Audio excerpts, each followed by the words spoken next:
Oke, saya balik ke Pak Azmi. Pak Azmi, ketika kemudian ada kesaksian dari para terpidana yang mengaku bahwa mereka tidak sama sekali mengenal nama-nama yang masuk dalam DPO pada saat itu, yakni Dani, Andi, Peggy, atau Perong, seberapa jauh majelis hakim akan mempertimbangkan kesaksian ini? Apalagi kalau dibilang mereka bertiga ini adalah dalang atau otak dari pembunuhan pada saat itu. Ya, kan dalam hukum jelas ya ada subjek hukum. Jadi subjek hukum itu kan pelaku ya, orang yang mau dituduh, barang siapa, setiap orang dengan kualifikasi perannya masing-masing. Jika tiga nama itu tidak ada, apalagi katakanlah kawan-kawan penyidik menyatakan itu fiktif, ya berarti kan gugur dong. Gugur dong yang lain, orang itu tidak ada kok, yang SMS juga tidak ada, Peggy Perong juga sampai sekarang ini tidak ada. Nah, karena DPO yang tadi dibuat itu memang DPO yang memang tidak sesuai dengan syarat, gitu kan. Ada tipu muslihat di situ, ada kebohongan yang di situ dari awal, gitu kan. Ya, tidak dicari kemana sekolahnya, tidak ada upaya-upaya yang lebih detail untuk menemukan 3 DPO tersebut, gitu loh. Tapi sebenarnya saya ingin menyatakan gitu loh, terlepas dari beberapa hal pandangan Pak Susno tadi gitu loh ya. Saya menyatakan ini juga ada catatan juga kepada perbaikan kepada media, karena kita waktu tracking di tahun 2000 katakanlah 8 tahun yang lalu ya, 2016 ya. 2016 itu media juga sudah publish ini, media nasional terhadap kasus ini gitu loh. Saya sempat tracking gitu loh. Ini hikmahnya juga kepada teman-teman media. Lah jangan percaya juga mentah-mentah sama konferensi pers dong. Media juga harus punya investigasi yang bagus sehingga ada keseimbangan gitu loh. Fungsi media itu juga dijalankan. Ini next ke depan. Jadi kita kepengen ada berimbangan dan koreksi yang seimbang gitu loh. Jadi bahwa media juga harus melakukan fungsi pers dalam hal investigasi. Jangan melulu di konferensi pers.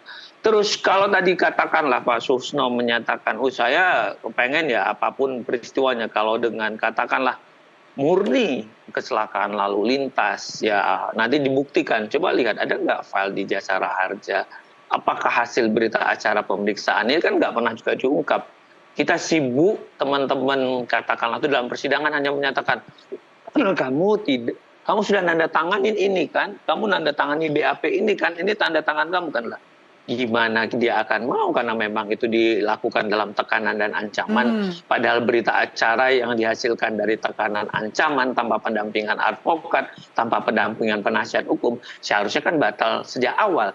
Jadi berita acara tersebut kan harus dikesampingkan semestinya, tidak bisa dipakai hal tersebut gitu loh, karena didasarkan pada hasil yang diperoleh dari ancaman dan kekerasan tanpa didampingi. Terus kalau itu tadi katakanlah memang dus kecelakaan segala macam, kenapa polisi harus bikin skenario baru? Saya bertanya-tanya lebih jauh ini gitu loh. Sama kami juga mempertanyakan itu.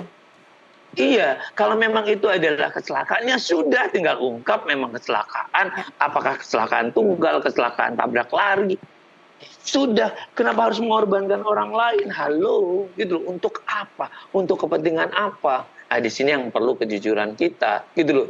Dan lagi-lagi kalau kita lihat, ini Pak Rudiana ini seperti apa, kekuatannya seperti apa? Kok bisa sih mengendalikan, kalau tadi Pak Susno bilang, dari kabupaten, tarik ke kota, unit dia apa, segala macam. Lah, ini orang siapa? Kok bisa menggerakkan? Itu ada institusi loh, ada perwira-perwira tinggi, ada Kapolres, ada Kapolda, ada mungkin pimpinan-pimpinan yang tertinggi.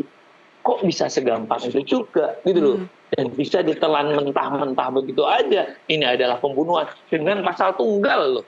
Dan polisi, jaksa, termasuk hakim sepakat untuk menggunakan pasal itu. Tanda tanyanya cukup besar. Berarti apakah memang dari awal, lagi-lagi perkara ini memang benar perkara yang dipesan, perkara yang dikawal.